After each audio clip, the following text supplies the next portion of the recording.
Welcome to the Crafting Character Podcast. Steve Carter here, and in association with my good friends at Preaching Today, Food for the Hungry, and Hope International University, I bring you a podcast to help you get better at the craft of preaching and teaching and communicating, but with the hope, the sheer desire to have your character always lead the way.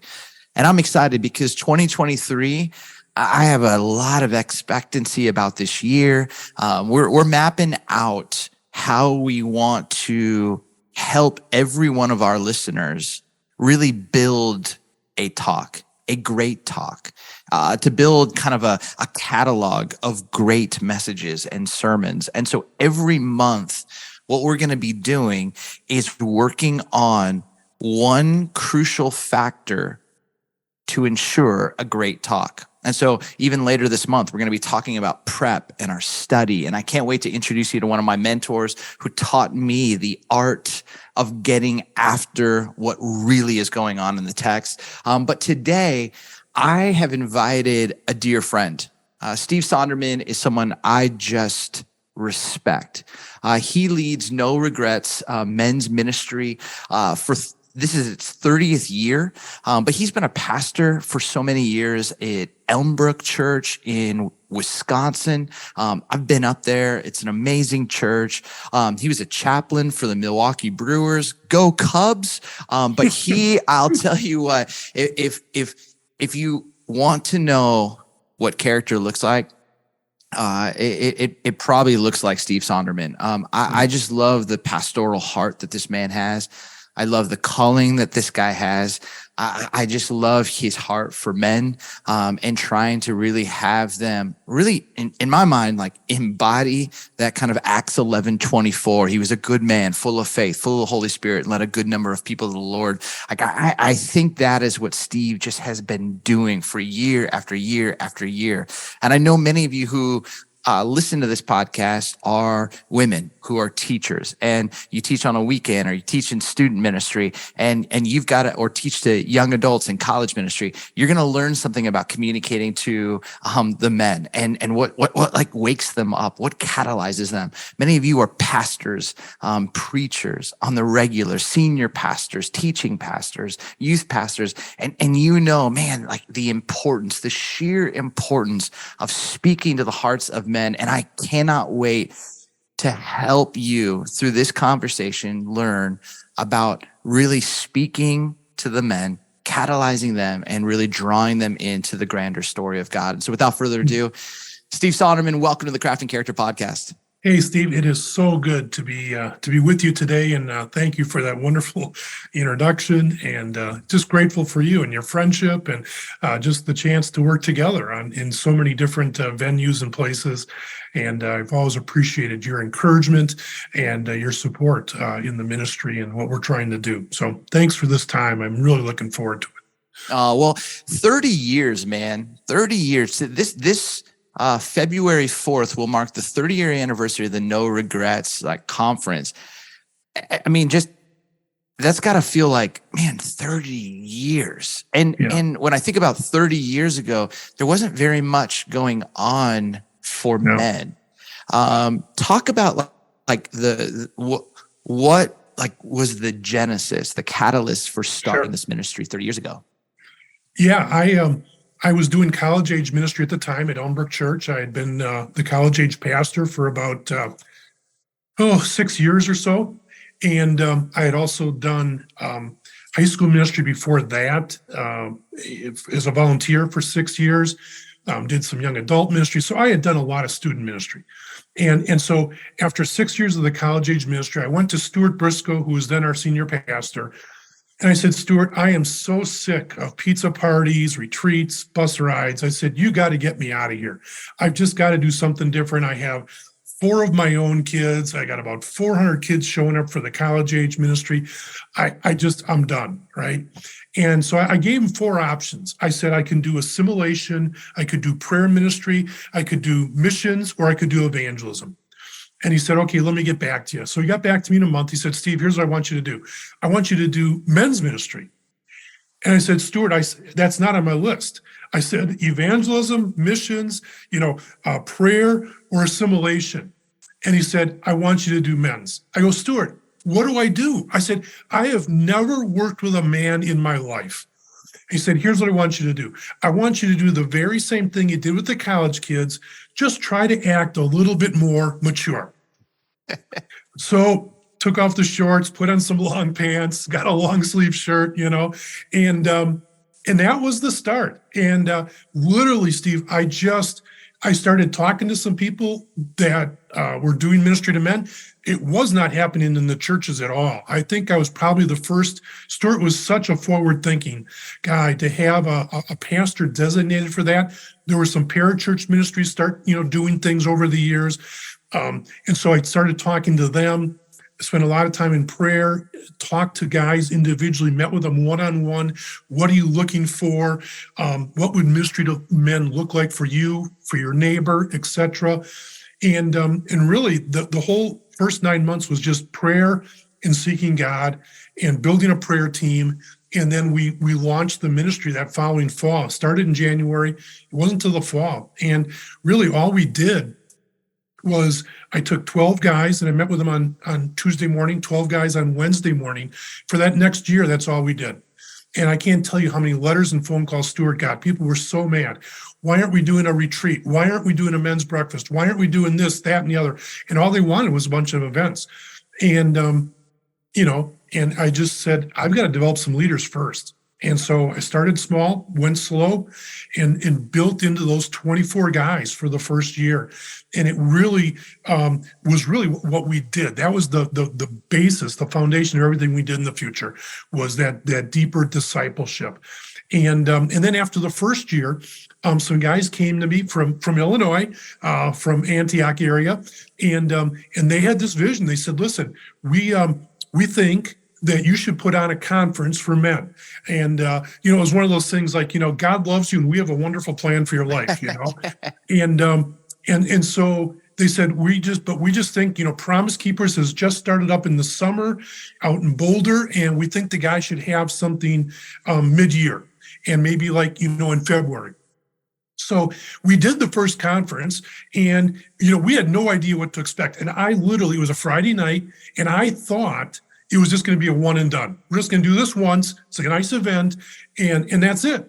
Well, we had Stuart was the MC, and then we had Joseph Stoll, who at that time was the president down at Moody. He came up, was the speaker.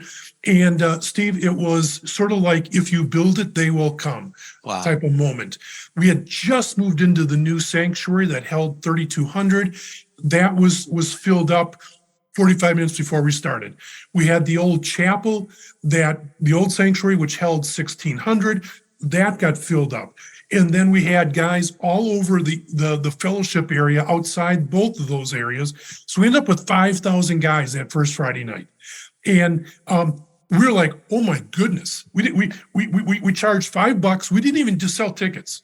And literally our guys had garbage bags at the doors and guys are just throwing $5 bills. It was just craziness. And I'm reminded of that picture of the movie, where in Iowa, after they build the stadium there and the cars are lined up at night, there's coming in, I-94 was blocked off and it was just a great night. And so that was the start. And, we did it for, about 12, 14 years. We moved it to Saturday, to Saturday all-day event. And, of course, you've been there a number of times now as a speaker. I've had great speakers from all over the world come in and helping to lead it. And then about 15 years ago, we started streaming it. And it was sort of, again, by accident that happened. And our guys were way ahead of the curve on that. And we just started with 3 sites. One out right here in Milwaukee, one up in Appleton, and then another one in the city here. And then we went to 9 sites, 12 sites, and then it's just grown. And again, we don't advertise, we don't publicize, this is just word of mouth, just man to man, and the thing just continues to grow. Where last year we had 113 sites, we had 135 small groups, and we were in 35 countries. And it's just one of those only God things. It just has happened. And this year we're already to that place. I think we're at 110 sites. We got a month to go. And it's just incredible. And we're in all size churches. We'll have, 30, 35 guys in I still remember a few years ago, we had a church in Iowa. They said, Steve, we want to be a host site this year. Our only problem is we don't have internet. I'm going, you got to be kidding me. And so we put the internet in for them. We said, don't worry about it. We'll buy the internet. We put in the internet. And, they had 30 guys in their fellowship in the basement there. And that's great. And then we'll have a church in St. Louis with, church with 12, 15,000 people in attendance, 4 sites that they hosted at, everything in between. And, it's just been so fun to watch God work over the last number of years. It's amazing when you have that experience where you almost like stumble into such a deep ache and without a shadow of a doubt, God's hand is on it. I want to go back to one thing you said that I've always just been curious about this. And you went and started meeting with men. And you still do this. Last year when I was at the conference, at the end of it, you had a group of men you were meeting with afterwards. Like you're constantly with guys, and you've been in locker rooms as a chaplain for the Brewers. Like you have been in boardrooms. Like you have an ability, young and old, those that are far from God or close, or like very, very close. Like you care about the heart of men. I'm curious, 30 years difference. Do men want the same things they did when No Regrets started, or has it shifted? What are you finding as like, man, this is what men are looking for from preaching, from a men's ministry? Yeah, well, loaded question and great question. The short answer is I think there are some things that are the same, and I think there are some things that are different based on generational differences. The same would be what I call a meeting with a purpose. And the best advice I ever received was from one of my mentors who had ministry to men under his umbrella as an associate pastor as one of 10 things, And I met with him. I said, Virgil, a great guy, older guy at that time, played football for Bear Bryant at Alabama and had a great Southern accent. And he said, Steve, ministry to men is on their time, their turf, and their agenda. Wow. And Steve, I've never forgotten that. It is the foundation of everything I do. It relates to a one-on-one meeting. It relates to preaching. It relates to everything. But I think that one-on-one meeting is something men are looking for today. When I was just doing a lot of research on 20-something men, a guy who is sort of an expert in this area said, Steve, every young man is walking around with a Post-it on their forehead that says, mentor me. And I think younger men as well as older men are looking for that one-on-one connection, that relationship. And so what the majority of my ministry was trying to meet a guy for breakfast and lunch. And if I didn't have a breakfast and lunch meeting every day of the week, I got mad at myself because I wanted it not at the church. I wanted it on their turf, either at their office, near their office, at a restaurant, but somewhere that they chose, somewhere they were comfortable with. And I have found over the years that almost like the Alpha program, when Nikki Gumbel discovered that doing stuff over meals was so helpful. I have discovered the same thing, that just having a meal together sort of breaks things down. It breaks the ice. Guys feel comfortable. It's in a setting they're not used to. And in there, I pray before I go in, and I just let the conversation go. And I have these, what I call meeting with a purpose, guys that are far from Christ, close to Christ, are new believers, need to be mobilized to serve, who are leaders anywhere in their spiritual journey, of having these one-on-one meetings. And then I just ask them questions. I start with the easy questions. How's it going? Packers, Brewers, Bucks, Badgers type questions, and how's the family doing? How's work going? And then it's like unpeeling the onion, and you just go a little bit deeper and deeper and deeper. And every once in a while, you're going to hear a little, you're going to see a little, hear a little kink in the armor. Something's going to come out. I've been struggling. Me and my wife are really struggling a little bit. Really, what does that look like? Or how's that showing itself? And then they'll go into that. And so we might dive into that. Or maybe it's a struggle in parenting, or something in their spiritual growth, or issue with one of their parents, or whatever, Steve. But I just found that I have a list of questions on my iPad, and I just learned them over the years, and then oftentimes in those conversations, you just listen. You just allow the guy to talk. So often they're being talked to, and I let them talk and I draw them out, and you can listen for where's the hurt, brokenness, pain, question, struggle, doubt, joy, celebration, whatever it is. And then you give them time, and then what can I do to help? Is there anything I can do? We want to fix it right away. We're going to jump in with the 5 how-tos, but I let them tell me, what does ministry to you look like? How can I walk with you through that? How can I pray for you? I might resource them. I might connect them with someone. There might be a book we could read together.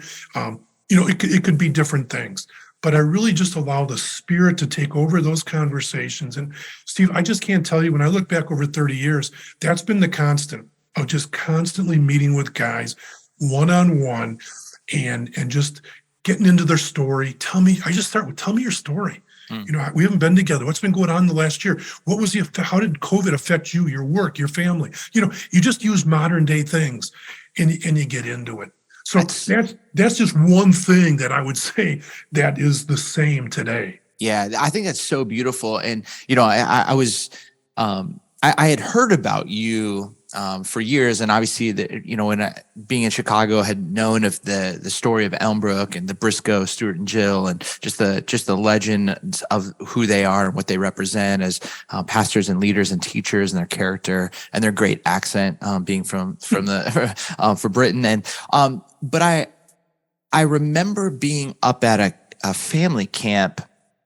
And in like northern Wisconsin, Rhinelander, and there was this like larger than life man there, and he had a big family with like 3 boys, and you could tell that the guy worked out. He was a business guy, loved sports, and we start chopping a little bit, and his name was Tony McCudden, and Tony's like, man, have you ever heard of No Regrets? Do you know Steve Sonderman? And I'm like, oh, I know that name. And it was like, oh, he and I met once, and you go to this conference, and I like, there's like one thing when you hear someone who's putting on the conference, like talk about like the conference and how great it's going to be. It's another thing when a dude who like, is crushing in his business, has 3 boys, one's in college as a running back, one's like in the military, one's starting his career, like, and just talking and like selling me on how important this thing was. And that's when I was like, if this guy is an advocate and a voice for this, and he's like, Steve, you got to be in the room, because you want to know what really moves the hearts of people is when 3,500 men are singing and worshiping, when 3,500 men are standing, when 35, and he's like, and then they're going to start blasting it out to like different states, and like there's other states that are worshiping, and in living rooms, and he was just fired up about it. And I just remember going, gosh, that level of passion, something was unlocked in him. And I realized something is, what I think has been so powerful about how you have orchestrated and really coached many preachers and pastors and men's ministry leaders is like you've been able to do a few functions really, really well. So you talked about the one-on-one. You talked about spending a whole year developing your core leaders. And so I want to come back to that. Like, what is developing core leaders and the importance of having the right leaders? But you've also been able to build a ministry that was something that other guys like Tony would be excited about to invite their friends to. Even last year, I ran into him when I was there, and he was introducing me to a buddy that he brought. Mm-hmm. I think that there's that piece where sometimes guys think it's just the event, Mm-hmm. and they don't shape the leaders, or they Right. think it's just one-on-one, and they've got some leaders, but they don't know how to do the event. You've been able to do these three, add in a cohort, add in some kind of even workbook material to really help facilitate good conversations, good topics to have. But I think that there's something that you've done there around building a healthy men's ministry. Is there any other functions that I might be missing? Because I think some of those are really, really important to the success of what you did at Elmbrook, but at no regrets. Yeah. I think when it comes to ministering to men, I think what we've done is I viewed it holistically. So instead of viewing it just as a men's ministry, a sort of a piece in the pie, children's ministry, women's ministry, men's ministry, couples ministry, etc. When I was working with the men of Elmbrook, and what I really encourage churches now through our leadership cohorts is to view it as ministry to men, that it's all encompassing. And what I mean by that, Steve, is that part of ministry to men is preaching on Sunday morning. And so that's when you're probably going to have the biggest group of guys gathered. And it's not a men's breakfast or a men's small group, but it's ministry to men. It's a chance for a pastor, whether it's a male or female pastor, to speak to a large group of guys. And I think there's some basic things that we've learned over the years that you do so well and others do well as well. And that is what I think. I'll just mention a couple of things that I think are important here. I think one is, it needs to be relevant. You need to speak on topics that are relevant. You need to make the Bible relevant. I mean, the Bible is relevant. We need to just open it up so guys understand it. Here's the statistic. I just read it this week. I'm developing a Bible study on bringing your faith to work. Is that in I think it was around 2010 or there, Barna Gallup did a poll, and they asked, how many of you have heard a sermon on the topic of work in the last year at your church? 92% said they had not. So think about that for a minute. That means that 92% of the people coming into our church have not heard a sermon based on where they spend 40, 50, 60 hours of their week. And so I think what happens so often in the church is that we're answering the questions that they're not asking, and we're not answering the questions they are asking. And so, in those one-on-one meetings, when you're meeting with your men, meeting with the people of your church, you're going to find out what are the issues they're dealing with, what are their struggles, and where are the tensions, the pressure points, and we can be addressing those on Sunday morning. And so for a guy, work is huge. Being a husband, a father, being a friend, purity issues, faith and work issues, purpose. I mean, those are all issues that are top of the heap as far as what they're dealing with. So that's one thing. I think a second thing is using stories that they can relate to. Stories from the marketplace, stories from marriage, stories from parenting, stories that draw them in, whether that's in your introduction or to illustrate a point, but using stories from their world. Again, we're talking about ministry on their turf. Use stories and illustrations from their world. The third application, I'd say, for preaching to men is just being real. Men can spot a poser a mile away. And so just to be real, to be authentic, there are no perfect people allowed in the church. I'm not sure who wrote that book, but I love the title. Yeah. And just, show your warts, show your struggles, be honest. And I'll tell you, when I talked about my addiction years ago and my struggle area, the guys couldn't believe it, and it just opened up so many doors. When Colleen and I talk about our struggles with our marriage or a parenting issue, when you open up about what's going on in your life, it's so helpful to the guys. They'll respect that, and they'll go, "Oh, I'm not the only one that struggles with that." Yeah. And then the fourth principle I would say is application. Always leave time for application. too many guys just want to talk about the 27 different views of the second coming of Christ. Land the plane and say, okay, when we get done with this small group or we get done with a preach, here are 2 or 3 applications, and to make it very specific. Guys like the bottom shelf, and so we give it to them there so they can understand it, they can take it, and they can apply it today, and work it into their life. So that, as far as another area that preaching to men is so important. I think the other thing, I'll just add one more. If you're not sure, get a focus group of guys together. Yeah. Just say, hey, guys, invite 5, 6, 7, 8 guys into your office. I'm thinking of a couple sermon series. What do you think about these? What are some titles that might be good for these sermons that resonate with you as a guy? Any stories or illustrations you can think of about these passages, or whatever series it's going to be. But have a focus group and get their input as well. So that's just one other area, Steve, that I would say is important, is seeing it all, everything. So it's the preaching, it's ministering to guys. When they're in the hospital, that's ministry to men. When you're running your board meeting, your elder board or deacons, whatever governance you have, that's ministry to men.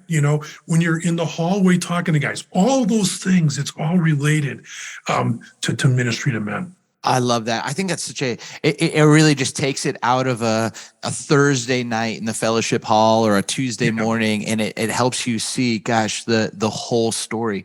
Hey, I want to play off that in the preaching side, because that idea of being real. And Kenton Beshore, he was the former lead pastor at Mariners Church, and I always loved, he would say, if you're on that stage and you are pretending that you have the best marriage, you're not helping anybody. Right. And oftentimes I think men, for many, many years, the stories that we told were stories that we were the hero. Mm-hmm. And what I think that we're recognizing, Paul writes about this. If I'm going to boast, I'm going to boast in my weakness, because it shows my need for Christ. And I think in that moment of being real is, how do you begin to unveil those pieces that are honest and human, but show, gosh, that level of steps that you're taking towards health, steps that you're taking towards the cross. But I find that to be one of the most moving parts about No Regrets is the level of conversations that happen both on the stage or often in breakouts.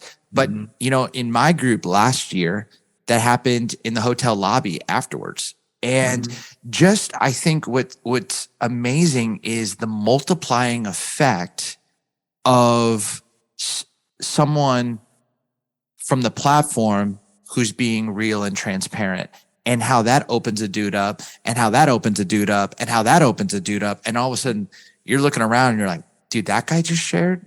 I didn't even know his last name. It was just John. And now it's I know John, but I know his story. I know what he went through, and oh my goodness, Tom, there's something about that. I'm sure that's been your experience to see. Why do you think that is? Yeah. Well, I think, like you said, Steve, authenticity is contagious. And that's, we've seen that over the years. We are selective in who we ask to come and speak. And I would say there are some people that really speak well to men, and there's some that that's just not their thing. And that's okay. But one of the, sort of on our checklist of things we're looking for in a speaker, we want them to be biblically sound, and we love them to be connected to a church. But we ask ourselves, do they speak to men well? And part of that is, are they authentic? And so we've tried to model that. We talk about it with the speakers on Friday night at our speakers dinner, and just encouraging them to be open and vulnerable and real. And I think that's something that we've just from the very beginning said, we want this to be one of our pillars, in a sense, one of our values for who we are and what we're trying to do, whether it's through our written materials, our study guides, or through the conference and things like that.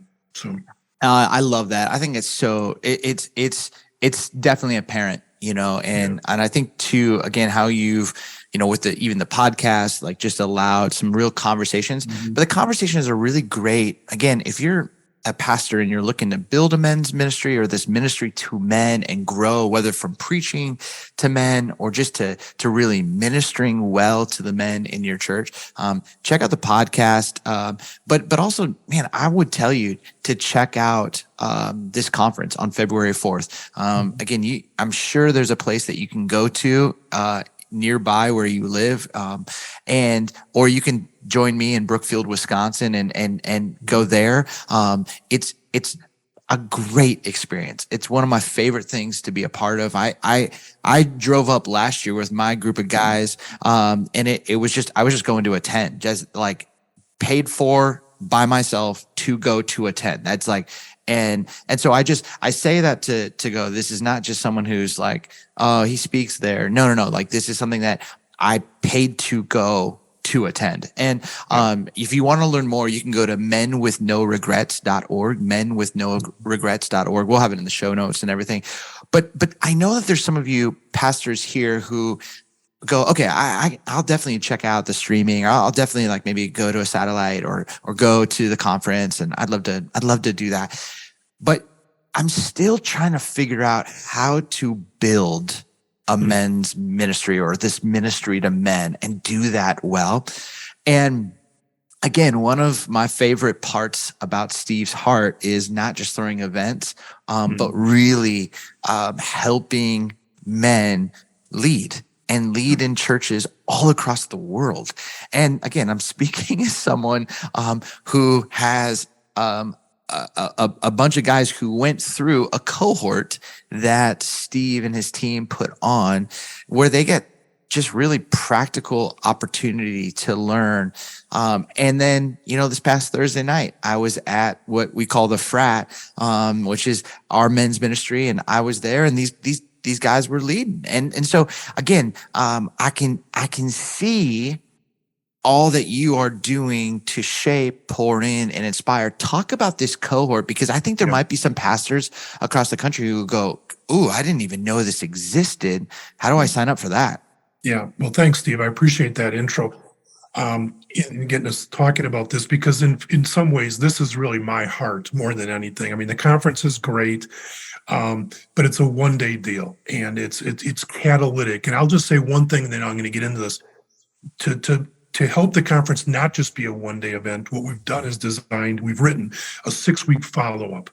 And last year, it was so cool. 50% of our host sites used the follow-up study to continue that momentum. And so when you think about it, that means 6,000 or 7,000 guys were in small groups after the conference, meeting for 7 weeks to really process and talk and get into the Bible and get into each other's stories. And we, that'll be available this year. So we're interested in not just putting on an event, but really helping churches to launch a movement of discipleship. And the main way we do that is through what Steve just talked about, this leadership cohort. And for 25 plus years, I had done training. We called it a How to Build a Life-Changing Men's Ministry. And it was a 2-day event, Friday and Saturday, all day, 8 hours each day. And I would just fire hose guys. They'd fill the manual, they'd be done. Then they went back to their church somewhere in the country. And, it took a while, but I finally realized this is not the best way to train. And so what we've moved to now is what I am really excited about, because we're starting to see the results of it really paying dividends. And what we do is I'll take 12, 14, 16, 18 leaders, and we will meet by Zoom from all over the country once a month for 2 to 3 hours on a Thursday night or Monday night. We do them different times based on schedules. And for 6 months, I will walk with that group, that cohort, and we'll walk them through the basics. Who are men today? How do I build a leadership team? Because we know if it's just one guy trying to do it, it's not going to happen. If it's the pastor, oftentimes doesn't have time, and so he can send some volunteers to do it together, the cohort. How do you build a leadership team? how do you develop a spiritual pathway for your men, looking at the life of Jesus? And then how do you put together a plan for either starting something or growing something if you have something? And then how do you incorporate small groups into your ministry? Because we know the optimal place for a guy to grow is small groups. So we really tackle that one. And then we talk about developing leaders. How do you develop leaders for your ministry? And so over the 6 weeks or 6 months, each month we do a large group together. Then a second time during the month, we meet in a smaller group of 3 to 4 guys where we can get more personal and share prayer requests and talk about application and debrief the material. So for twice a month, we're investing in these guys. Then they work on their plan. And then for the next 6 months, we're committed to coaching them and being available to them. So really what we're doing is we're making a year-long commitment to the church and saying, we want to help you develop a ministry to men in your local church, to help disciple your men. How do you reach men for Jesus? How do you root them in Jesus? How do you release them for kingdom impact and reproduce them as leaders in life? And so that's the process that gets me most excited now, is walking with these churches.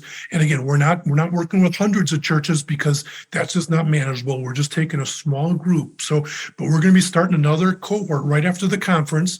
And so if anyone's out there listening and you're going, man, I want to go through that as a pastor and bring a couple guys with me, or if you have a couple high capacity volunteers that you've identified, you have time now to tap them on the shoulder and ask them. It's better if there are 2 or 3 guys going through it together, just like your guys did, so they can talk about it and they can work on it together rather than just by themselves. But that's where I'm spending the majority of my time, is just investing in leaders, both here in this country and then literally all over the world. So we're here to help in any way we can. It's so incredible, because I think, for those of you who are leading, you've got elder meetings. You've got donor meetings. You got to write a sermon. You've got HR issues. You've got vision casting, sermon planning. You got Easter that's 90 some days away. You've got all of this stuff that's coming, and we all know the importance of building a sustainable, healthy, flourishing ministry of men. But sometimes we're like, oh my goodness, I know I need to do it, but I can't develop the right person because my schedule is too full. Mm-hmm. And this is where this cohort, mm-hmm. friends, is awesome, because you get one of the best on the planet to pour into the guys who will be taking this ministry, someone that's trusted, someone who is beloved, someone who is like established in this. And it's like they get to come back, they feel empowered, and they get to check in with you, let you know what they're learning, what they're wanting to build. But there's this sense of empowerment and release, and they're getting coached. And so, man, I'm telling you, to see these guys who return back from this cohort, fired up, to see them now leading, it's serving men all throughout the city. And honestly, like, I have no part in it. I get to be an attender. Mm-hmm. Like I because it was trusted in the hands of Steve Sonderman, and no regrets. And so again, just as someone who I've seen the benefits and joy, man, I think that is an amazing opportunity. And then I just can't seem to shake this, man. Just Stuart Briscoe just saying, "Oh, I hear you're 4, but I'm going to raise you."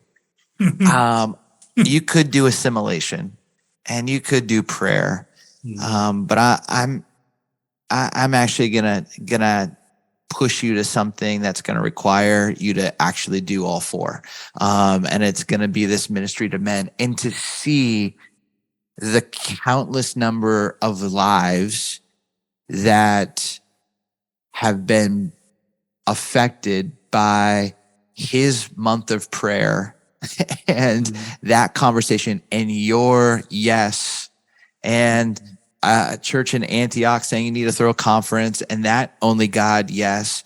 to what it's become, to 110 sites. And maybe you're listening and you're like, oh man, we're in, Peru and we want to do a site for our men, or we're like in Colorado, we want to do a site for our men. Like reach out to them. But like to see that, Steve, I just have this moment. And I don't think you're ever going to know the kingdom impact this side of heaven. And I had like this just picture of someday, and hopefully it's years and years and years to come, but someday when you walk into those gates of heaven, there's going to be guys who showed up to that No Regrets conference, in 1999. And they were dragged there by a buddy, and it changed their life. And when they had to fight cancer, they had an anchor to fight that well. But you didn't know them. And you didn't know their name. And you didn't know like that marriage that got saved because of how the gospel was presented, and how through that a ministry to men was started in a local church in Des Moines, Iowa, or in Columbus, Ohio, because Columbus, Ohio needs the Lord, those Ohio State fans. But like you will not know, and I think like, gosh, even as you go and get prepared mentally and emotionally and for this next conference, man, I hope you feel that anointing and love, because what you and your team are doing, man, is really, really special. Yeah. Well, thank you, Steve. I appreciate that. And in some ways, it is holy ground when we all gather together, and something special does happen when men get together and they can, talk about the things that matter, when they can sing songs in the right key, when they can, just talk guy stuff, but also be really challenged and encouraged and equipped to be godly men. And, I, all through college and after, I coached high school football. I was varsity assistant coach, and I always thought I was going to be a teacher and a coach. Really, I was going to be a coach and a teacher. And that was where I was going. And then God, through various events, called me out of that and into the to go to seminary. But I always had that dream. I always dreamt as a little kid I was going to be a professional football coach. And I can tell you, and I look back and I go, God, I don't have just 53 guys on my team. You've given me this incredible opportunity to coach hundreds and thousands of guys. And I'm just so grateful for what God has done. And, just like that first conference, I never thought we'd be here 30 years later, still doing this. And now at age 65, I just look like, what? I took another step 3 years ago when I left Elmbrook in a good way to start No Regrets full time. And it's kept me young and it's kept me on my knees. But now I can just invest in leaders and in like churches like yourself, where I can just step in and help in any way that we can to encourage and equip and raise up that next generation of leaders and for the local church. And so it truly is a privilege and an honor, and so grateful for the way God's taken me down this path. And I love working with you. Yeah. Well, I love that visual, because, they talk about in NFL coaches, the coaching tree. And you're like, all of the coaches who worked with Bill Walsh or Bill Parcells or Bill Belichick. I guess you need to have the name Bill to be a head coach. That's why Steves are pastors, Bills are, I guess, head coaches. But do you think about that coaching tree that you have when it comes to a ministry of men, and you look at all of that, man, what a kingdom difference. No Regrets. Check it out. February 4th. You can go to menwithnoregrets.org. Check it out. Sign up. If you have questions, even you want to hear from me, you can always reach out, Steve at steveryancarter.com. I'd love to tell you more about it. But man, we got a great lineup that are speaking. Albert Tate, Chris Brown, I know is there. It's the 30th anniversary. Obviously, Steve Sonderman's there.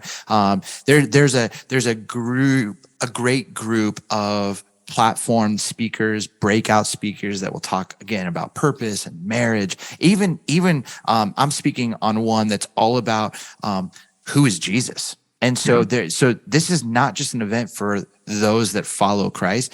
This is going to push you if you want to get deeper in Christ. But many guys are showing up and they have just gone through it. They're at the end of the rope. They need this. And this might be the great first invite. They might never walk to into your church, but they might walk into a room of 4,000 men and go, okay, I can maybe give this a shot. And that can be the thing that spurs them on. So again, check it out, menwithnoregrets.org. Steve, anything else you want to say about the conference or the cohort or any lasting words? I would just say, you've done such a great job of describing it. For those listening, there are some different options. You could be a host site, and it's not too late.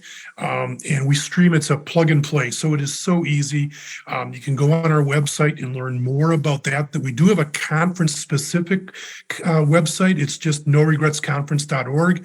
But you could do that. But another option is we have a small group option.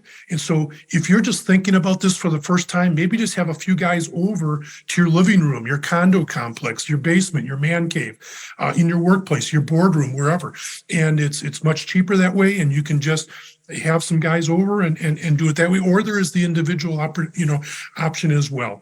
But we really encourage guys to do this together, whether it's the small group piece or as a host site at your church. So great lineup. Of course, Steve's gonna be with us again, and other guys like you said, Chris Brown, Mark Batterson, and Rod Harrison, and just Albert, and it's just gonna be a great day. So it's a great way to bring some guys, just like Steve did last year. And of course, he didn't tell you the rest of the story. And we had the huge ice storm that weekend, and as a result, 2 of our speakers had to cancel that day on Friday. So as Steve is driving up in the snow from Chicago, I called him and said, listen, you're already signed up for the conference. I know you're on your way. How would you like to do the keynote to close the whole thing? And he did. And he did an unbelievable job. Talked on Just Say Yes from Acts chapter 9. And it's been one of our most downloaded messages ever. And so it was just, I appreciate your availability and willingness to step in. That was phenomenal. Oh man, that was a good night and a great time. Well, Steve, thank you so much, man. I'm going to see you in February. Check out noregretsconference.com. noregretsconference.org or menwithnoregrets.org. Check out those two websites. They're amazing. And thank you so much for tuning in to the Craft and Character podcast. I love what we're getting to do with Food for the Hungry. Some of you have given towards what we shared towards the end of the year. It's a way for us to be helping our brothers and sisters in Africa. And there's so much good that's happening on Preaching Today.